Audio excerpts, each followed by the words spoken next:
Mari kita berdoa. Bapa di dalam surga, berkatilah kami masing-masing, khususnya pada pagi ini, apa yang kami dengar boleh menyentuh hati kami, boleh merubah konsep kami, dan boleh menarik kami kembali kepada Tuhan dengan cinta kasih surgawi, dengan firman yang kekal. Dalam nama Yesus Kristus, penebus dan juru selamat kami yang hidup, kami sudah berdoa. Amin. Mari kita membuka kitab suci dari Mazmur 23. Mazmur 23.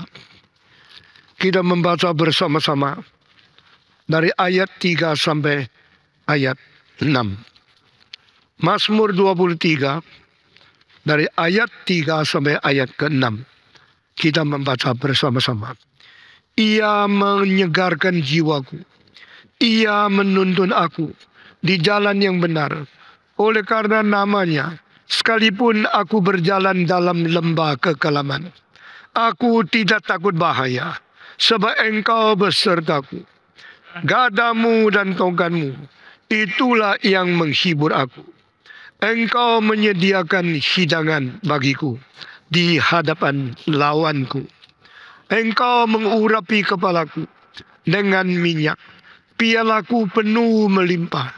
Kebajikan dan kemurahan belaka akan mengikuti aku seumur hidupku, dan aku akan diam dalam rumah Tuhan sepanjang jalan. Kita telah membicarakan 2 kali tentang Mazmur 23. Mengapa Mazmur 23 disebut mesianik?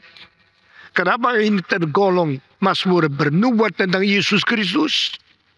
Karena di dalam ayat yang keempat menulis satu kalimat yang sangat tidak lazim, sangat ajaib, dan sangat luar biasa. Aku melewati lembah bayang-bayang maut, juga tidak merasa takut, karena Engkau menyertai aku. Tongkatmu dan gadamu dalam menghibur hatiku. Disambung dengan ayat, Engkau mempersiapkan hidangan bagiku di hadapan lawanku. Pada waktu kita melihat pasal ke-22 adalah bernubuat tentang sengsara Kristus di atas kayu salib. Penderitaan mengalami kematian bagi kita. Lalu seolah-olah sudah tidak ada pengharapan lagi.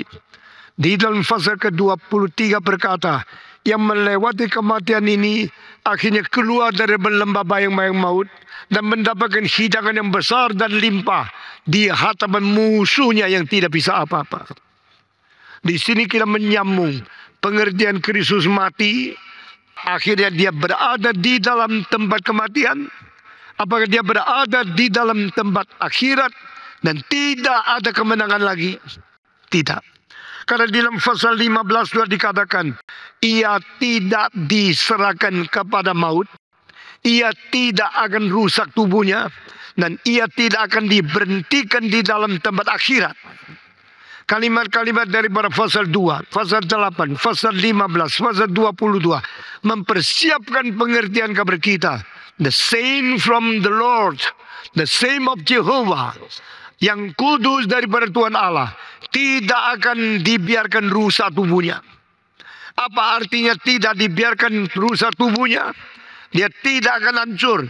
Dia tidak akan seperti daging-daging daripada semua keturunan orang berdosa, akhirnya rusak menjadi mortal. Saudara-saudara, dia tidak akan dibiarkan rusak tubuhnya, dan dia tidak akan ditinggal diam berada di dalam akhirat. Berarti dia tidak berhenti di situ. Dia lewat. Apa artinya lewat? Berarti dia tidak lagi terkurung.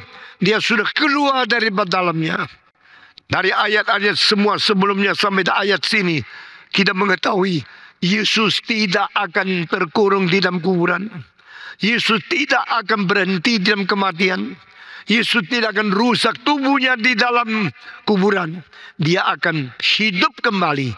Maka dia keluar daripada lembah bayang-bayang maut. Dan dia mendapatkan hidangan Tuhan di hadapan musuhnya. Ini membuktikan Yesus Kristus akan bangkit.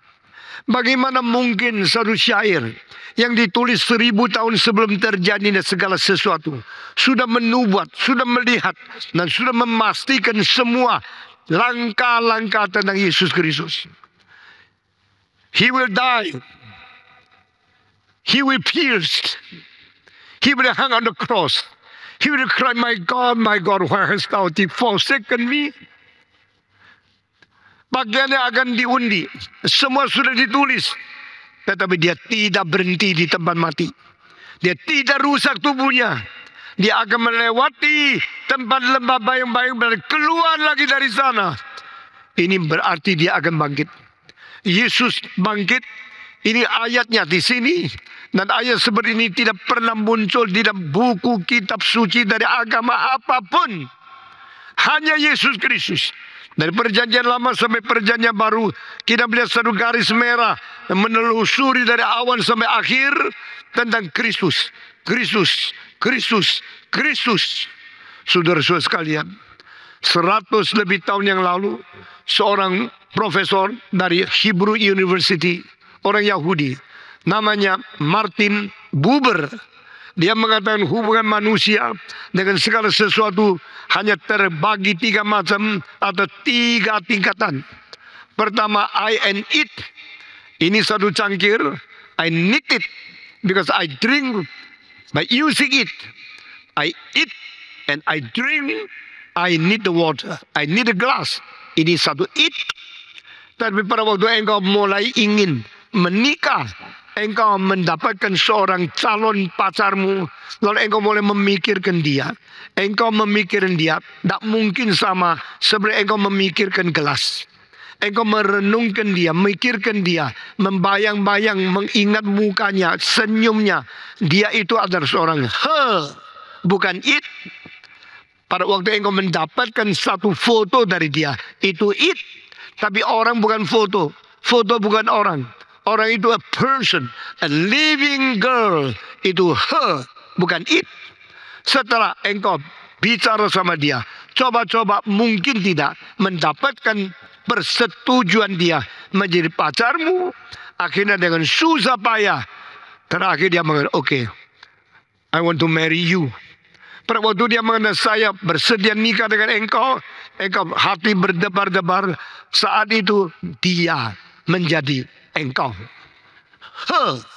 Engkau bicara sama banyak orang. Saya menemukan seorang perempuan, saya senang sekali. Dia senyumnya begitu manis, sifatnya begitu baik, pengetahuan begitu limpah. Ini orang perempuan yang saya paling senang. Dia. Setelah dia mengatakan, oke, saya jadi pacarmu. Engkau stop, tidak bicara sama orang lain. Engkau bicara sama dia. Nah, waktu ini dia bukan menjadi dia, dia menjadi engkau. I want to invite you to the dinner. Do you want to go with me? Yes. I want to talk something with you. Do you want to listen to me? Yes. Lalu engkau pergi ke restoran. Engkau tidak cari meja yang paling banyak orang. Ribut. Dan engkau juga tidak mau apa yang kau ngomong didengar orang lain. Kau cari pojok. Lampunya kecil-kecil. Supaya suasananya seperti di bulan begitu. Lalu engkau bicara sama saya, sejak kapan saya mempunyai impresi tentang engkau? Sejak malam itu saya mempunyai senangnya kepada engkau. Sejak hari itu saya tidak bisa tidur, selalu pikir engkau. Aku mau engkau, aku pikir engkau. Sekarang saya tanya engkau. Sekarang relationship sudah berubah dari I it menjadi I her, menjadi I you. Buku I thou itu hanya lebih 50 halaman saja. Tapi setelah dicetak oleh Martin Buber, lalu di dalam waktu yang pendek menjelajah seluruh dunia, menggempakan dunia filsafat, dunia teologi, dunia psikologi, dunia sosiologi. Seluruh dunia mulai memikirkan satu fase yang baru dari pengertian filsafat, yaitu interpersonal relationship. Saudara-saudara, abad ke-20 adalah abad yang manusia cerai-berai, saling memisah. Apalagi setelah ada internet, setelah ada iPhone, setelah ada telepon, setelah ada komputer kecil. Anakmu sama kamu sudah tidak ada hubungan. Dia sabar dari hubungan sama iPhone, iPod. Itu saja yang dia terus lihat. Dia tidak lagi lihat papa mama. Inilah zaman abad ke-21. Manusia makin renggang. Setelah adanya semua itu elektronik, manusia mulai tidak hubungan. Tetapi daripada Martin Buber menciptakan satu suasana yang baru, penting interpersonal relationship. Relasi-relasi antar pribadi dan pribadi itu menjadi penting sekali. Itu merubah yang ada relasi, mempunyai hubungan lebih baik, mempunyai kesempatan lebih banyak, mempunyai kemungkinan berdagang jadi lebih sukses. Interpersonal relationship. Lalu waktu saya membaca Martin Buber, waktu saya mengajar teologi, mengajar tentang Karl Barth, Brunner, Martin Buber, itu Kierkegaard dan sebagainya, saya baru rasa sebenarnya bukan dia yang menemukan. Yang menemukan I-Thou relationship bukan Martin Buber, bukan abad 20, tetapi sebelum dia 3000 tahun yang lalu. Di mana? Di Mazmur 23. Sudah baca ayat 1 sampai 3. Aku dan Tuhan, Ia membaringkan aku. Ia membimbing aku. Ia menyegarkan jiwaku. Ia menuntun aku. Ia aku. Aku ia. Tetapi semenjak ayat keempat berubah seluruhnya. Bukan ia aku, tapi engkau dan aku. Aku dan engkau. Sehingga I-Thou relationship is not started from the philosophy of the Professor Dr. Martin Buber. It started from 3,000 years ago when King David write. This is Psalm 27. Di dalam ayat keempat mengatakan, meskipun aku berjalan di dalam lembah kekelamanmu, aku tidak takut bahaya, sebab Ia beserta aku. No. Sebab engkau beserta dengan aku. Tongkatmu, gadamu menghibur hatiku. Engkau menyertai aku dan aku tidak takut bahaya. Engkau dan aku. Saudara-saudara, pada saat hubungan engkau dengan Tuhan sudah mencapai degree I and thou, barulah imanmu itu betul-betul hidup. Kalau tidak engkau hanya dengar katanya, dengarnya menurut dia. Itu akademik yang hanya kutip kanan, kutip kiri, tapi tidak pernah hubungkan diri dengan Tuhan. Saudara-saudara, seorang beriman kepada Tuhan adalah mencapai satu tahap di mana dia sama Tuhan sudah mempunyai hubungan pribadi yang tidak bersandar kepada yang lain. Bukan katanya buku, bukan ceritanya orang. Saudara-saudara, ada orang mengatakan dengan tertawan, orang buta. Kalau ditanya dia matahari bagaimana, dia tidak pernah lihat. Dia cuma katanya. Itu kata orang lain. I him, not I thou. Tapi kalau sudah mata terbuka dia, oh ini matahari. Baru saya tahu begitu bercahaya. Memberikan cahaya, menghangatkan seluruh muka bumi. Dia mempunyai saksi sendiri. Pengalaman kita dengan Tuhan juga begini. Jikalau kita tidak pernah mempunyai pengalaman I-Thou relationship dengan Tuhan, iman kita masih kosong. Iman kita masih seperti teori, seperti bayangan, seperti hal-hal yang kosong. Saudara-saudara, orang yang mencintai istrinya, orang yang bergaul dengan pacarnya secara pribadi, tak mungkin dipuaskan dengan satu film. Mungkinkah engkau berkata kepada pacarmu, kita tidak usah ketemu, asal selalu kirim email, ada fotomu di dalam sudah cukup. Itu orang kendeng. Saudara-saudara, engkau sudah lihat email, makin lihat gambar, makin kepingin ketemu sama dia. Karena apa? I-Thou relationship cannot be replaced by any picture, any movie, or any imagination. Kita perlu pribadi, baru ada kepuasan yang paling sungguh-sungguh. Saudara-saudara, di sini Tuhan menyuruh, menggerakkan Daud menulis kalimat seperti ini.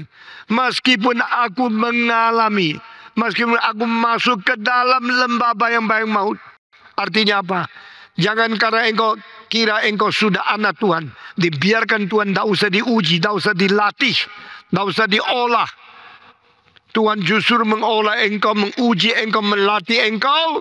Dan Tuhan tidak segan memasukkan engkau ke dalam lembah bayang-bayang maut. Berapa banyak orang Kristen biasanya hidup tentram, hidupnya begitu tenang, begitu enak. Mendadak Tuhan menggoncangkan dia. Tuhan memberikan tsunami kepada dia. Tuhan memberikan ombak besar, memberikan kepada dia gelombang yang begitu menakutkan. Baru di situ dia mengatakan, Tuhan, tolong aku. Dan pada waktu dia menyeru Tuhan, penyertaan Tuhan tiba kepada dia, baru dia sadar I-thou relationship. Demikian Paulus. Saudara-saudara, dia dulu menganiaya orang tua pihak Kristen, sampai pada satu hari dia berjumpa dengan Tuhan yang berkata, kenapa engkau menganiaya aku? I-thou relationship started from that time. Dan dia mengatakan, Tuhan, siapakah engkau? Dia tanya, who are you? I'm now asking you. I-thou relationship. Dia mulai. Dan Tuhan bilang, I am the one you are persecuting. Akulah Yesus yang kau sedang menganiaya. Saudara-saudara, I-thou relationship kadang-kadang ditegakkan, dimulai dengan sesuatu pengalaman yang pahit luar biasa. Ayub adalah orang yang mencintai Tuhan. Tapi setelah anak 10 mati semua, untanya, lembunya, kambingnya ditawan orang lain, dia menjadi bangkrut. Dan dia mendapatkan penyakit seluruh tubuh, bisul seluruh badan. Saat itu, setelah lewat semua ini, dan dia mengatakan, aku dulu pernah dengar tentang engkau ya Tuhan. Sekarang aku dengan mata sendiri melihat engkau. Aku dulu pernah mendengar engkau. Bukankah engkau dulu dengar khotbah melalui TV, melalui kaset. Tapi tidak pernah engkau mempunyai pengalaman pribadi dengan Tuhan. Engkau cuma melalui orang-orang lain mengenal Tuhan. Sampai satu hari engkau berdoa kepada dia. Engkau menangisi dirimu di hadapan Tuhan. Engkau minta pengampunan kepada Tuhan. Saat itu engkau berjumpa dengan Tuhan. Mentegakkan relationship I and thou, my God. Di sini dikatakan pada waktu dia mengalami lembah bayang-bayang maut. Baru dia sadar, aku tidak usah takut. Karena Tuhan menyertai aku. Sehingga aku tidak takut akan bahaya. Gadamu dan tongkatmu selalu menghibur aku. Muku. Antara aku dan kamu ada gada dan tongkat. Apa artinya? Saudara-saudara, gadamu dan tongkatmu menghibur aku. Di dalam kerohanian kita masing-masing, kadang-kadang Tuhan pakai pukul, Tuhan pakai latih, Tuhan pakai uji, Tuhan pakai membiarkan kita tersendiri untuk menjadikan kita orang yang lebih dekat kepada Dia. Yang disebut tongkat adalah satu itu rotan yang sangat panjang, dibengkokkan di atasnya, lalu lurus ke bawah. Ini yang disebut tongkat. Tongkat itu bentuknya begini, seperti tanda tanya, lalu lurus ke bawah. Pada waktu gembala menggembalakan domba-dombanya, tangan kanannya selalu bawa tongkat. Dan dia jalan. Tempat ini kenapa mesti tinggi? Supaya bisa panjang. Kenapa mesti bengkok?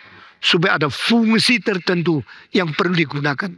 Waktu kambing itu sudah jalan salah, domba itu sudah tersesat, maka bagaimanakah penggembala pakai tongkat yang panjang itu untuk tarik dia, suruh dia kembali. Dan itu perlu dibengkokkan sehingga boleh tarik di dalam lehernya, menggandol dia, lalu mentarik dia kembali sehingga dia tidak jatuh. Ini tongkat. Gada itu apa? Gada itu lebih pendek, dan gada ini atasnya ini bundar, dan di depannya bundar kayu ini ada duri-duri yang sangat tajam, sangat panjang. Sehingga seperti satu durian yang kecil, tapi duri yang panjang. Dengan gada itu, maka seorang gembala taruh di tangan kiri atau cantel di dalam sabungnya, jalan. Sampai pada domba ini sudah tersesat, dia tarik dia kembali. Tetapi sampai ada beruang datang, dia akan pukul beruang dengan gada itu. Jika ada singa datang, ada beruang datang, mau menikam atau mau mengambil domba ini, maka dia pukul pakai gada yang menjadi senjata mengusir musuh pergi. Saudara-saudara, Tuhan menjaga kita juga demikian. Tuhan menjaga kita dengan membawa kita kembali melalui cinta kasih-Nya. Dia tidak mau kita menyeleweng. Dia tidak mau kita jatuh di dalam dosa. Dia tidak mau kita mengikuti musuh. Maka Tuhan selalu membawa kita kembali. Di dalam gereja ada bagian penggembalaan, yaitu pada waktu domba tersesat, domba sedih, domba sudah kehilangan penghiburan dan tidak ada kekuatan rohani, perlu ada orang membawa dia pulang. Saudara-saudara, Tuhan itu gembalaku. Dia memakai tongkatnya, memakai gadanya untuk menghibur aku. Pada waktu Tuhan memukul musuh dengan gada yang penuh dengan duri, biarkan musuhnya itu takut dan lari. Jangan lupa, kadang-kadang Tuhan juga pakai gada untuk memukul kita yang terlalu nakal, tidak mau taat kepada Dia. Kadang-kadang mendadak memberikan kita bangkrut, memberikan kesulitan, memberikan kita segala hal yang liku-liku dan tidak lancar. Mungkin ada dosa-dosa engkau tidak sadar, dan engkau perlu minta Tuhan memberikan engkau kesadaran, introspeksi sendiri, lalu cepat-cepat kembali kepada Tuhan. Tuhan memakai tongkat, Tuhan memakai gada untuk memimpin kita kembali kepada Dia, membawa kita tetap setia kepada Dia.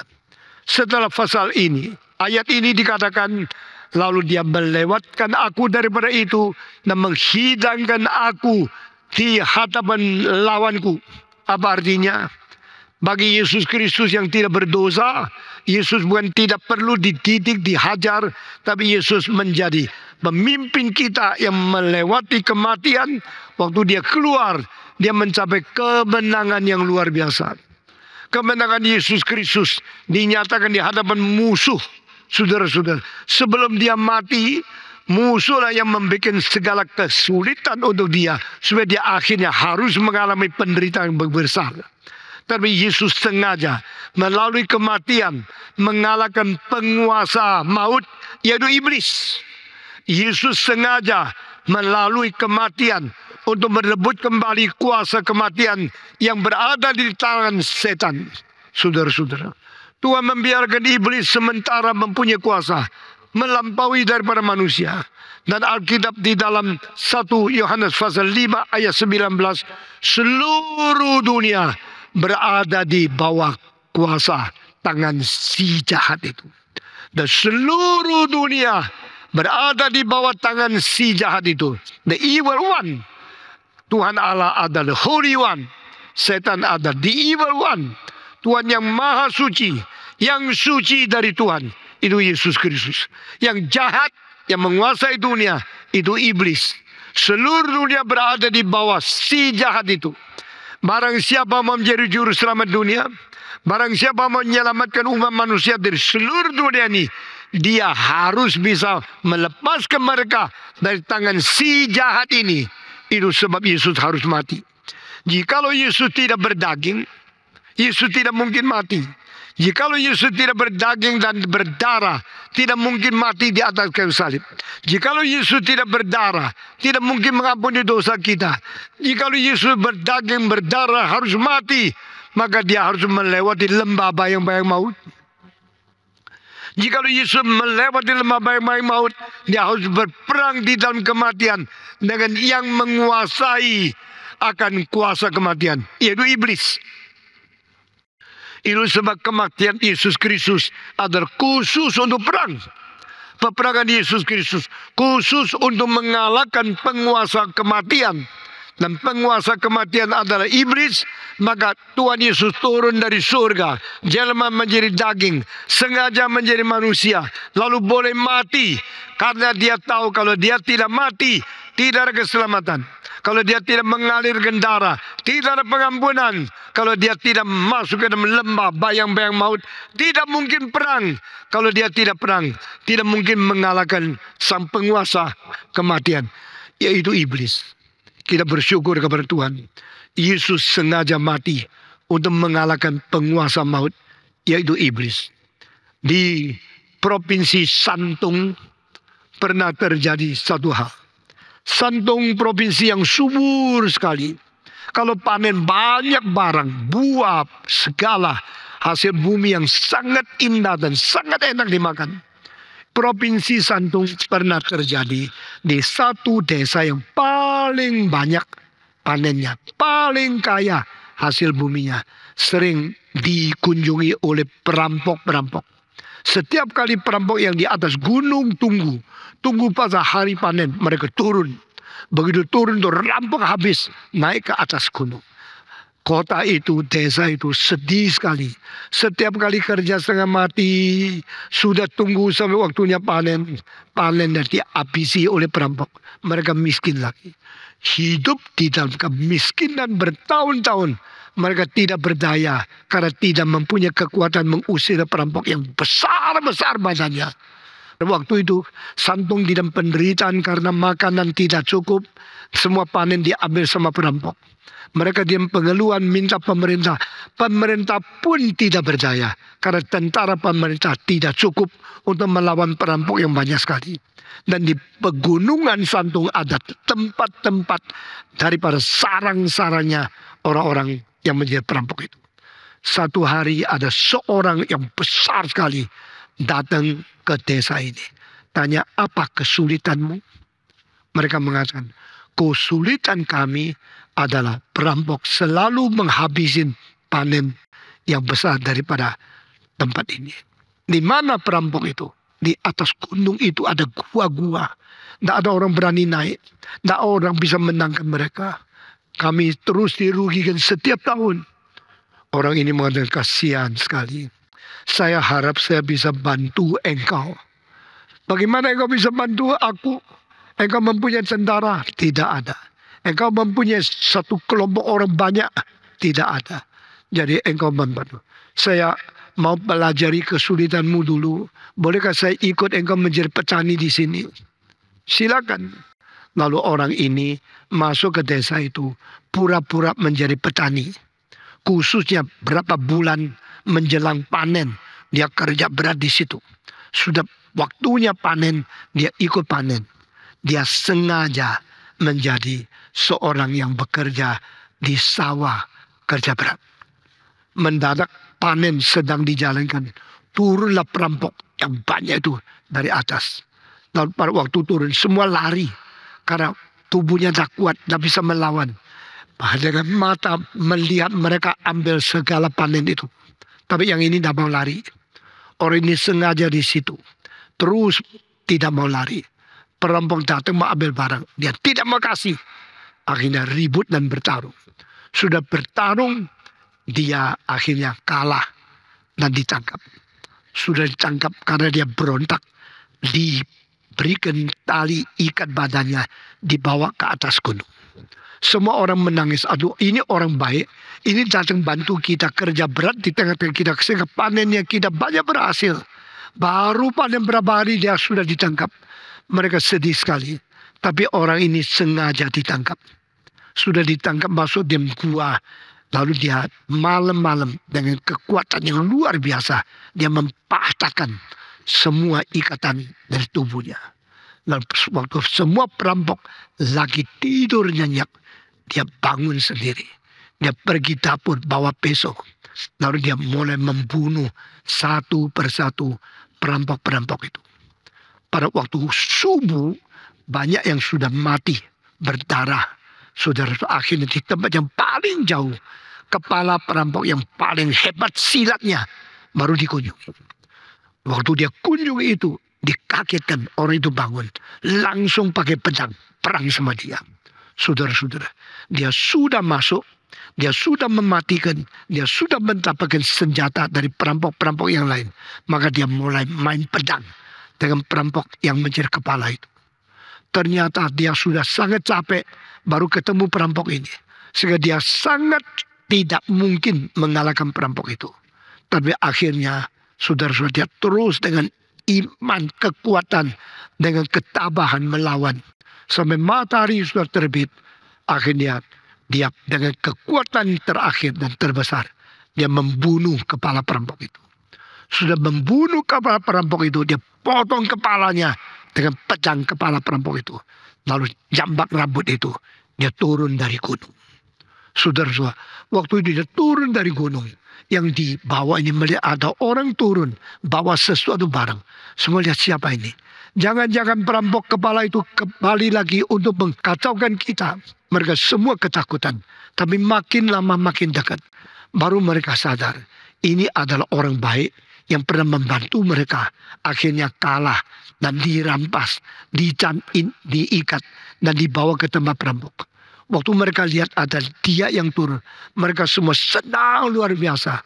Bersorak-sorai, bergembira, semua jabat tangan dia. Dan tanya dia, ini apa? Ini kepalanya, kepala perampok.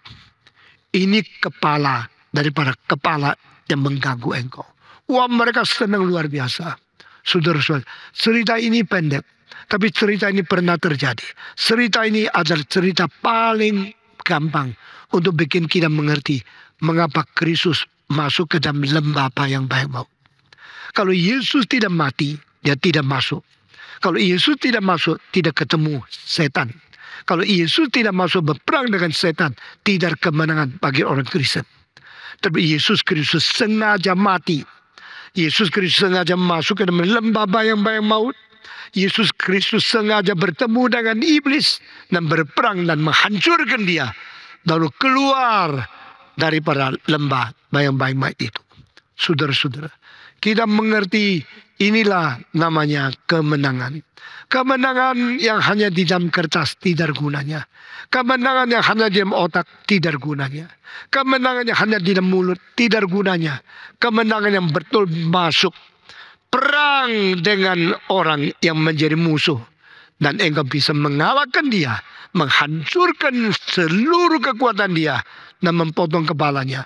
Barulah engkau mempunyai kemenangan yang sungguh-sungguh. Cara kitab suci demikian. Engkau mau menang, perang. Engkau mau perang, berani. Engkau berani menjaga diri, berani bersandar kepada Tuhan, berani beriman. Lalu Tuhan mengatakan, jika engkau bisa mengusir habis semua musuhmu, saya jadikan tanah ini tanah perjanjian. Perjanjian Tuhan bukan memberikan secara kosong. Perjanjian Tuhan adalah diberikan secara sungguh-sungguh. Tapi harus kita bayar harga. Kalau kita tidak pernah mau bayar harga, tidak pernah mau berperang, kita jangan ingin kemenangan. Yesus menang iblis karena dia pernah mati, pernah masuk ke dalam lembah bayang-bayang maut, pernah bertemu langsung secara pribadi dengan iblis. Dia pernah berperang dan mengalahkan penguasa daripada kematian, yaitu setan. Baru dia keluar lagi. Tuhan berkata, aku memberikan hidangan yang limpah. Di dalam bahasa yang lain, memberikan hidangan yang melimpah, yang makmur kepada engkau di hadapan musuhmu. Musuh hanya bisa melihat, tidak bisa mengganggu, tidak bisa berhentikan rencana Tuhan memberikan kemenangan kepada orang yang sudah perang. Saudara-saudara, Tuhan bukan saja memberikan hidup kepada kita. Yesus berkata, aku memberikan hidup dan memberikan hidup yang kelimpahan. Saudara-saudara, orang yang limpah sama orang yang papa lain sekali. Orang yang papa saben hari bersandarkan keadaan yang kemiskinan itu untuk menyambung satu hari, untuk tunggu hari ke depan lapar lagi. Itu orang yang papa. Orang yang limpah, selain dia makan semua, dia masih punya banyak di gudang. Dia tidak pernah kekurangan apa-apa karena dia limpah. Saudara-saudara, kalau Tuhan Yesus berkata, I come to give life to you and to give you the abundant life. Tuhan berjanji memberikan hidup yang berkelimpahan. Sekarang bagian terakhir, saya mau berkhotbah tentang hidup yang berkelimpahan. Itu hidup bagaimana? Kalau saya pakai contoh melalui ekonomi, maka uang. Orang papa, yaitu uang tak cukup, selalu menunggu uang lebih baru bisa sambung hidup. Orang yang limpah, ada orang yang uang yang lebih-lebih, tak pernah habis. Mau pakai berapa cukup, masih sisa begitu banyak, begitu berat besar. Saudara-saudara, ambil satu umpama, kalau you perlu 5 juta satu bulan, tapi gajimu cuma 3 juta, you termasuk orang yang gemetar dan gelisah dan tak tahu besok makan apa. Kalau engkau mempunyai 3 juta saja, sedangkan engkau perlu 5 juta, engkau harus irit. Mulai sekarang, jangan beli baju. Mungkin 1 tahun tidak sampai 1 baju yang baru. Jangan beli sepatu. Jangan beli cincin. Tak mungkin. Engkau menyambung hidup aja susah sekali. Lalu engkau mulai bukan makan yang mewah-mewah. Makan yang sederhana. Makan yang agak sedikit.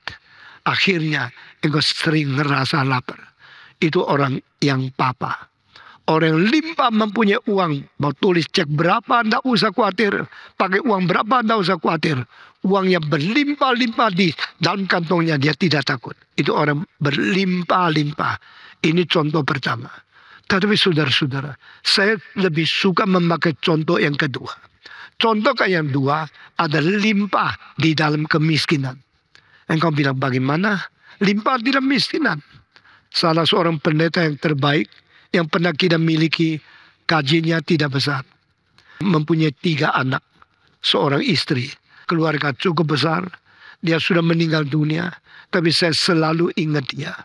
Pada waktu dia masih hidup, dia mengatakan, saya harus bantu orang lain. Pendeta yang paling suka menginjili, orang tua di belakang rumah saya, akhirnya menjadi orang Kristen. Karena datang ke Sunter, kabar Injil, kabar dia. Dan dia sekarang umur 88, saban minggu ikut kebaktian. Kalau kelebihan uang, selalu beli buku teologi, kasihkan orang yang suka baca. Dia tidak sembarangan kasih. Dia lihat orang ini suka baca, imannya baik, dan dia belikan, perkenalkan buku teologi itu. Akhirnya banyak orang bicara sama saya. Saya dulu pernah dapat bukunya. Saya dapat pertolongan dia. Dia telah memberikan pengertian kepada saya. Akhirnya saya menjadi reform. Waktu saya ingat, kadang-kadang saya ingin nangis. Ini orang miskin yang kaya. Saudara-saudara. Tetapi sekarang kaya lihat banyak orang kaya yang miskin. Saudara-saudara. Ada orang miskin yang kaya. Mungkin tidak banyak uang. Tapi suka menolong. Suka memberi orang lain. Bagi saya, inilah orang kaya. Tetapi ada semacam orang. Saya sebut sebagai pengemis. Yaitu orang kaya yang tak pernah puas-puas. Sudah punya ribuan juta, sudah punya miliar-miliaran. Tapi tetap pakai cara curang, cara menipu untuk berdagang, untuk ambil uang orang lain. Itu pengemis modal besar.